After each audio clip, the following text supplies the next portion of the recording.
नमस्कार, capital TV देख रहे हैं आप। मैं हूं आपके साथ पूजा। जब भारत बोलता है तो दुनिया सुनती है और जब भारत गरजता है तो पाकिस्तान कांप उठता है। आज पाकिस्तान के बंकरों में सन्नाटा है। शहबाज शरीफ, आसिम मुनीर कांप रहे हैं। वजह ब्रह्मोस की गर्जना है। दरअसल आज ब्रह्मोस एरोस्पेस यूनिट से सुपरसोनिक ब्रह्मोस मिसाइलों के पहले बैच को रक्षा मंत्री राजनाथ सिंह और मुख्यमंत्री योगी आदित्यनाथ ने हरी झंडी दिखाकर रवाना किया। इस दौरान रक्षा मंत्री राजनाथ सिंह ने पाकिस्तान को चेतावनी भी दे डाली।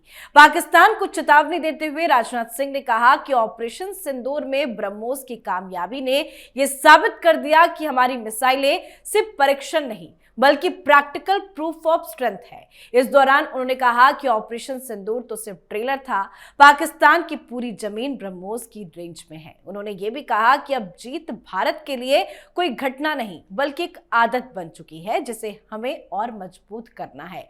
तो दिवाली आई है, पर इस बार सिर्फ दिए नहीं जलेंगे, दुश्मनों के अरमान भी जलेंगे। तो पाकिस्तान के खिलाफ क्या है भारत की कड़ी तैयारी, आज इसी पर चर्चा करेंगे। मेरे साथ स्टूडियो में मौजूद हैं कैपिटल टीवी के editor in chief doctor Manish Kumar. Doctor साहब, बहुत बहुत स्वागत है आपका। धन्यवाद। आज बहुत बड़ी उपलब्धि भारत को हासिल हुई है, लेकिन राजनाथ सिंह जिस तरह से बयान दे रहे हैं, साफ समझ में आ रहा है कि भारत की तैयारी पाकिस्तान के खिलाफ जबरदस्त है। देखिए, बोलना ही चाहिए था आज, क्योंकि ये फील्ड मार्शल कायर मुनीर, उसने आज कुछ बकवास किया पाकिस्तान से और ये कह रहा था कि इस बार अगर लड़ाई हुई ना तो हिंदुस्तान की ज्योग्राफी को वो बदल देगा।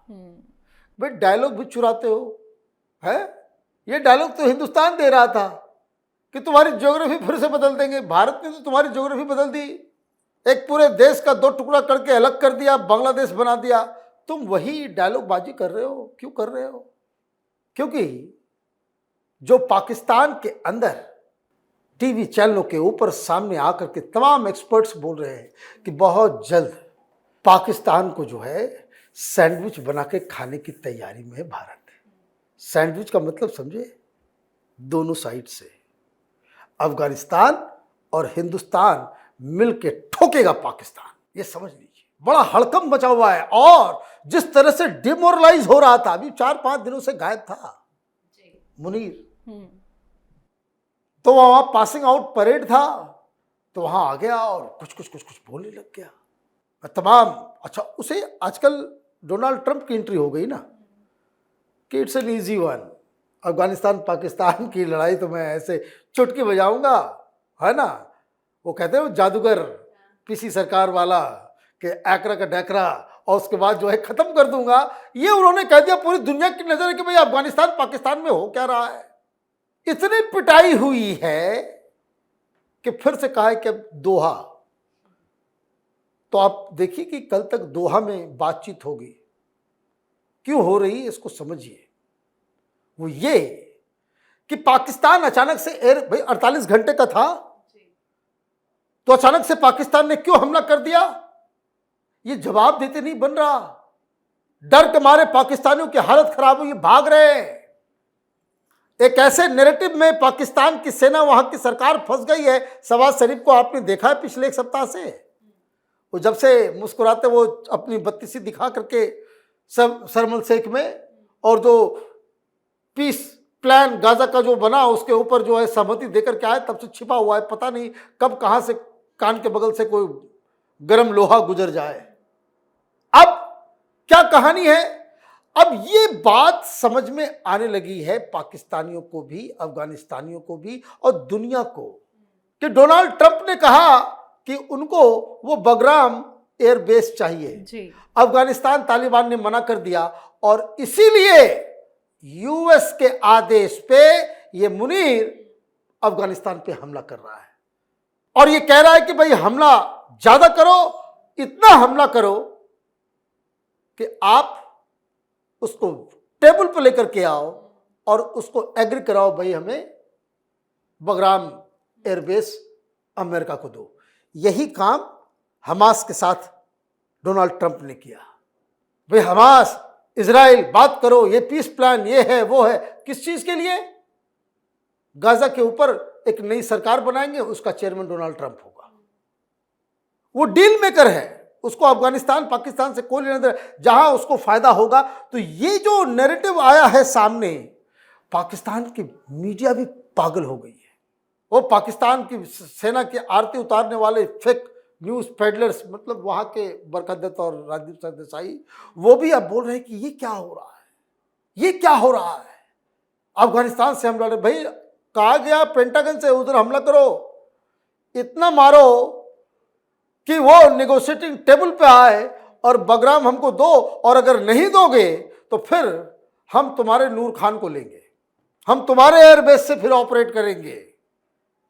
अब ये सारी चीजें चल रही है एक अलग। अभी कुछ देर पहले वॉशिंगटन पोस्ट में एक आर्टिकल आया जिसका हेडिंग है कि पाकिस्तान हैज लॉस्ट तालिबान। अब इस नैरेटिव को, इस कहानी को समझिए क्या है कि जो लिवरेज अमेरिका के अंदर पाकिस्तान बनाने में कामयाब रहा था, वो इसलिए कि तालिबान के ऊपर हमारा पूरा अधिकार है। हम जो है तालिबान से चीजों को जो है वो, और तालिबान और वहां और लड़ाके इस्लामी जिहादिस्ट ये अमेरिका के ऊपर हमला नहीं करेंगे, वो हम इंश्योर कर देंगे, हमारे कब्जे में है ये अफगान तालिबान, ये हक्कानी, ये सारे लोग। तो वो आर्टिकल आया है कि नाउ अमेरिकन्स थिंक कि तालिबान पाकिस्तान के हाथ से निकल गया है, तो इसको तो उधर से भी जूते पड़ेंगे। अब चीन 2 दिन पहले ही कह दिया अफगानिस्तान इज राइट, क्योंकि चीन को समझ में आ रहा है कि ये अटैक इसलिए कर रहा है, वहां पे अमेरिका को बिठाएगा। वो चीन के इतने नजदीक कैसे आए, तो ये तो अलग कहानी चल रही है। फिर क्या किया, 48 घंटे का टाइम लिया और कायरों की भांति उसने जो है अटैक कर दिया, बच्चों को मार दिया। 3 क्रिकेट खिलाड़ी बच्चे, प्रॉमिसिंग, उसका वीडियो देख करके बड़ा अफसोस हो रहा है कि अफगानिस्तान के ऊपर इस तरह का जो भाई लड़ाई लड़ रही है तालिबान से, उससे लड़ने में तुम्हारे पतलून गीले हो जा रहे हैं, भाग रहे हो, वहां परेड कराया जा रहा है, पतलून निकाल के घुमाया जा रहा है, जैसे किसी का शेव कर दिया है, किसी का आधा मूंछ आधा दाढ़ी पाकिस्तानी सैनिकों का मूड करके वो दिखा रहे हैं, लेकर उसकी वीडियोज आ रहे हैं।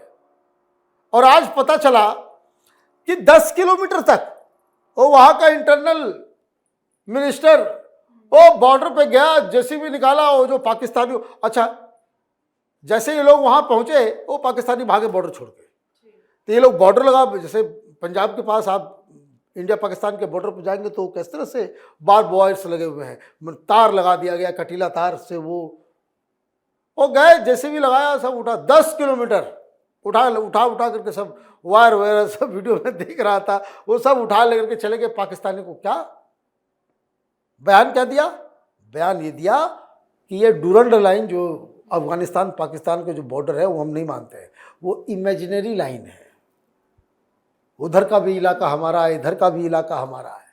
तो ये परेशानी आप लड़ नहीं पा रहे हो।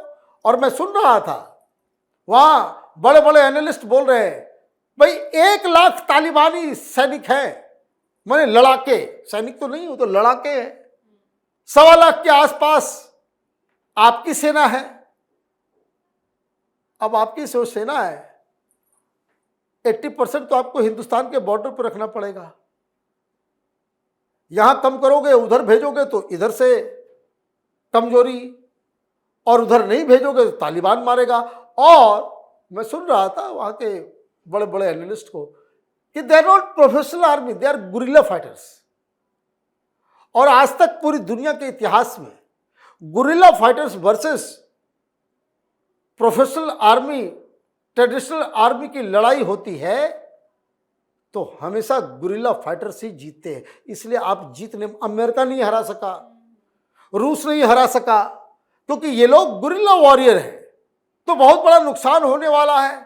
अब दिक्कत क्या है, चाहे टीटीपी हो, हक्कानी हो, चाहे वो टीएलपी हो, ये तमाम लोग, ये अमेरिका के पिट्ठू आप बन गए, इजराइल के पिट्ठू बन गए। ये जो नैरेटिव पाकिस्तान के अंदर में है उसको कैसे डिफ्लेक्ट किया जाए, मैं फिर कह रहा हूं ध्यान से इस बात को समझिए कि जिस तरीके से वहां की आर्मी, वहां की सरकार डीलेजिटिमाइज्ड हो गई है। ये गाजा के सवाल के ऊपर दे नीड अनदर स्पार्क। वो अफगानिस्तान से लड़के पाकिस्तान को एकजुट नहीं कर सकते। अफगानिस्तान से लड़ाई लड़ी जा रही है तो लोग कह रहे हैं तो डोनाल्ड ट्रंप ने कहा होगा चलो लड़ाई लड़ लो उधर, उसको चाहिए बगराम। तो आज ये गीदड़ बाहर आया और फिर इसने गिदड़ भभकियां देनी शुरू की। तो वहां लोग लिख रहे हैं कि इस बार जो उसने भाषण दिया है it is out of frustration कि हिंदुस्तान की ज्योग्राफी बदल देंगे तो न्यूक्लियर वॉर हो जाएगा। बस वही पुराना डायलॉग जिसका कोई फर्क अब हिंदुस्तान के ऊपर पड़ता नहीं है। तो ये सारी चीजें हो रही है। तो आज उधर जो गिदड़ भभकी दी गई तो इधर कौन कम है? राजनाथ सिंह ने कह दिया। और वैसे मैं आपको बता दूं चीजें जो पाकिस्तान के बड़े बड़े स्ट्रेटजिक एक्सपर्ट्स बता रहे हैं और जिस तरह की वाहियात बातें आज उसने की मुनीर ने, ठीक वैसे ही पहलगाम से पहले इस तरह का भाषण दिया था उसने। तो ये बता रहा है कि युद्ध की शुरुआत तो हो सकती है, वो इंस्टिगेट कर सकता है। वो इंस्टिगेट इसलिए करना ज़रूरी है पाकिस्तान के लिए, पाकिस्तान की आर्मी के लिए, क्योंकि इंटरनल हालात इतने ख़राब हो गए हैं, उनकी सरकार, उनकी आर्मी इतनी ज़्यादा लोगों की नज़रों में गिर चुकी है कि उसको संभालना बेहद ज़रूरी है। और इसलिए आप देखिए उसने कहा था 6 दिन पहले कि इस बार जो है साउथ से भी जो अटैक होगा, दो फ्रंट पे। तो 2 फ्रंट तो हमने खोल दिया इधर, एक तो अफगानिस्तान ने, एक हमने, और नोटिम जारी किया गया हिंदुस्तान की तरफ से बंगाल की खाड़ी में, समझे। तो ये सारी चीजें चल रही है और ऊपर से ये बता दिया गया कि ऐसा है कि इस बार अगर तुमने गड़बड़ किया तो यूपी से आज एक खेप निकला है ब्रह्मोस का, ये सब जो है वो बॉर्डर पे जाकर के तैनात हो जाएगा। 1 इंच पाकिस्तान का वो ब्रह्मोस के क्षेत्र के अंदर आ रहा है। तो ये मुझे लग रहा है कि जिस हिसाब से अफगानिस्तान और पाकिस्तान के रिश्ते वो बिगड़ रहे हैं, सीज़ फायर टूट रहा है, अफगानिस्तान तालिबान जिस तरह से लगातार हमलावर है, पाकिस्तान के अंदर के सिचुएशन ख़राब है, तो ये तो बहुत ही सही समय है। वो कविता याद ही होगी आपको, मत चूको चौहान वाली। तो ये मत चूको चौहान वाला सिचुएशन है पीओके के लिए। हिंदुस्तान को इससे ज़्यादा बेहतर मौका नहीं मिलेगा। जी, बहुत बहुत धन्यवाद सर समझाने के लिए। धन्यवाद। तो लखनऊ से आज जब ब्रह्मोस मिसाइलों का पहला बैच रवाना हुआ तो मानव भारत ने दिवाली का असली अर्थ ही बता दिया, अंधकार पर प्रकाश की जीत। बस फर्क इतना है कि इस बार जो रोशनी जली है वो बारूद की चमक से नहीं, भारत की ताकत से है। पाकिस्तान के आसमान में भी पटाखे तो फूट रहे होंगे पर वो दिवाली के नहीं, डर के पटाखे होंगे। राजनाथ सिंह की पाकिस्तान को चेतावनी ये बता रहा है कि भारत तैयार है। तो आपकी क्या कुछ राय है, कमेंट करके लिखिएगा। देखते रहिए कैपिटल टीवी। नमस्कार।